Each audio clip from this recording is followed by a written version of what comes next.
in half in terms of some external force. These are all fictions and abstractions that are placed on the mindset and allow the politicians and these other fellows to twist the situation around. By living in the present, if you were in a debate with any individual, you can always bring them back to the circumstances that exist now. Someone comes on up and tells me that, hey, God says the Jews own this land. And I say, okay, in the present and reality in which I live, there ain't no God. I ain't never seen no God. I never had God come on down and kick my ass. If you've got this alien being, and you ask these people, well, where is your God? And they say, well, he's all over. And I say, well, is he on Mars? Oh, sure, he's on Mars. Oh, okay, so he's off-world. Well, no, he's here too. And I say, well, I don't see him here, so he's obviously absent now, and he's spending all of his time on Mars. And by the way, why the hell does God have balls anyway? What's God going to mate with? Who's he going to fuck? So, tell me that this space alien owns any part of the Mid-East and has the right to give it away, and show me the documentation that proves that. Show me proof of this. The self-referential book that you wrote, I can write my own book that's self-referential, that negates everything that you guys have said. And basically, that's what the world government of world citizens is. It is all of us writing our own books that negate the bullshit of the New World Order and saying that my documentation and my book is as valid as your book. Prove otherwise. And they haven't been able to. And every time they are faced with this, they cave. Now, they've tried to subsume the organization. This is clear. They've failed. The organization as a self-organizing collective is continuing and growing and will alter and flow, and as more and more humans join in, it will become more and more different and more expensive, and they will not be able to control this. And again, every time they run into, by they, I mean the powers that be within the western part of the planet, and actually any other part, look at how many governments have been confronted with this, and they've caved.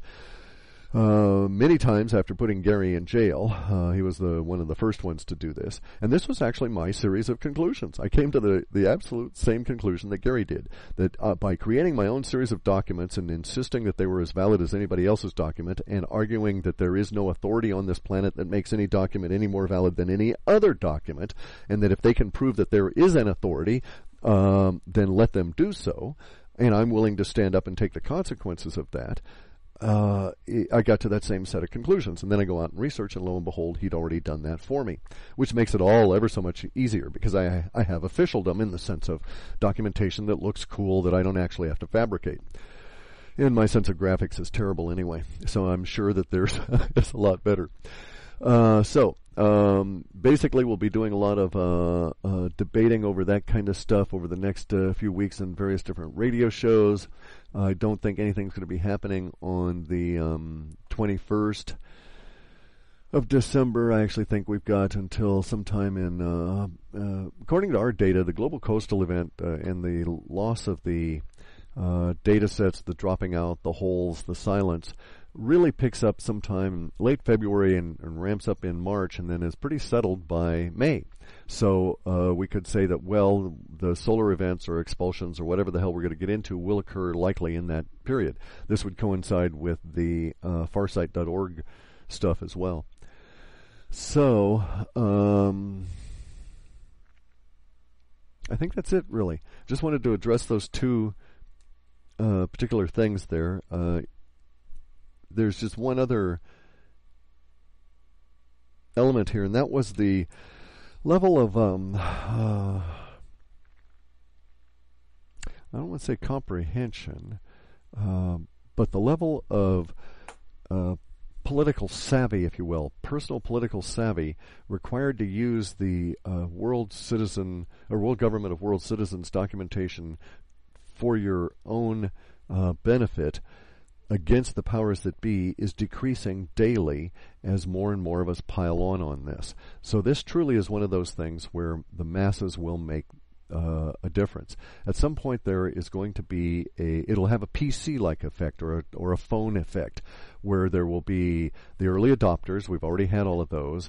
Now we're going to get into the visionaries first. We had the visionaries, Gary, and then his first followers there that adopted the idea of world government and his passports et al.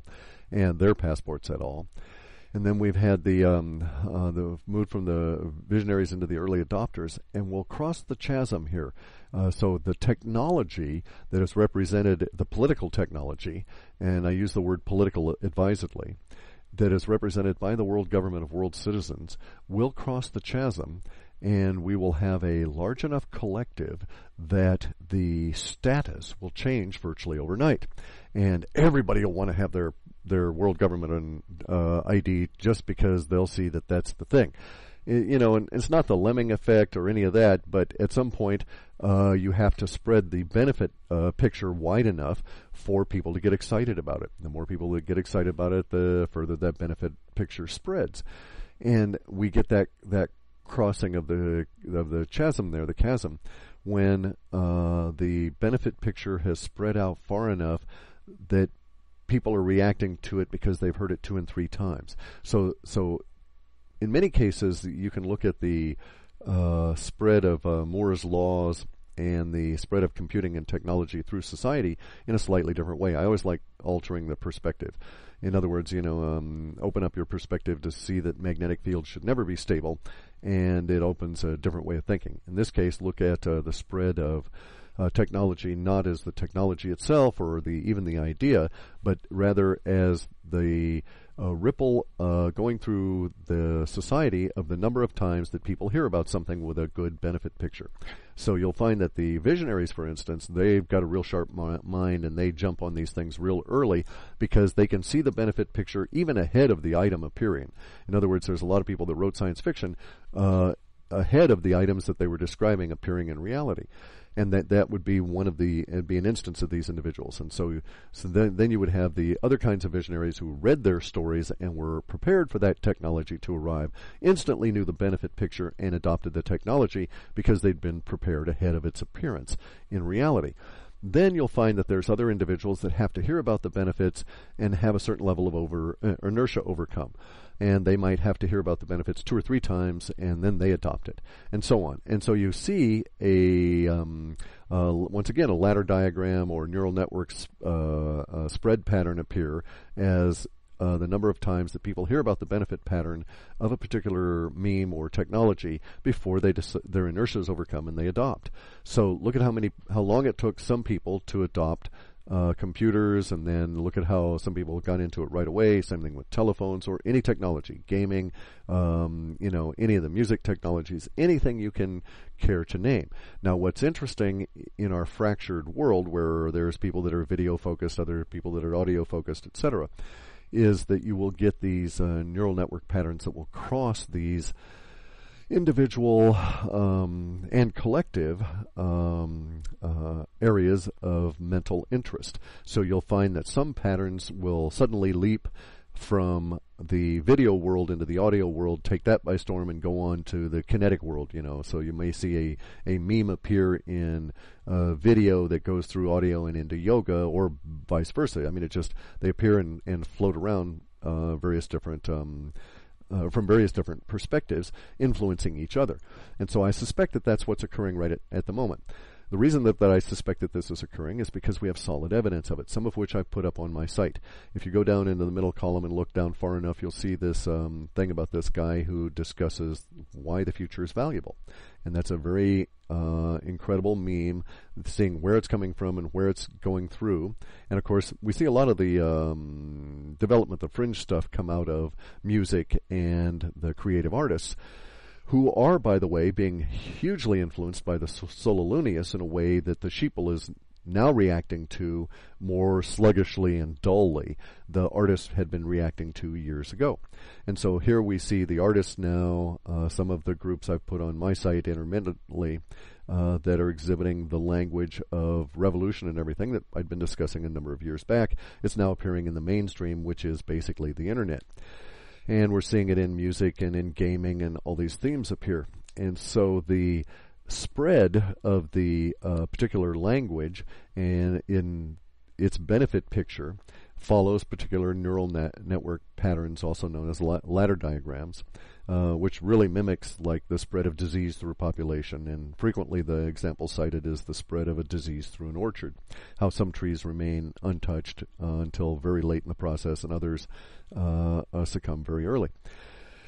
And if we look at it a different way, that's also the same mechanism whereby the spread of information goes through society and alters and changes things. And so we see these patterns exist over and over and over again in all of universes, just these basically the same pattern, the same fractal pattern, interlaid on itself, made more complex, and shifted to a different area of focus. This is why I am able to say with some certitude that we've never seen a liquefaction of the mantle of the planet. By that I mean, as far as I'm able to determine, it's never occurred.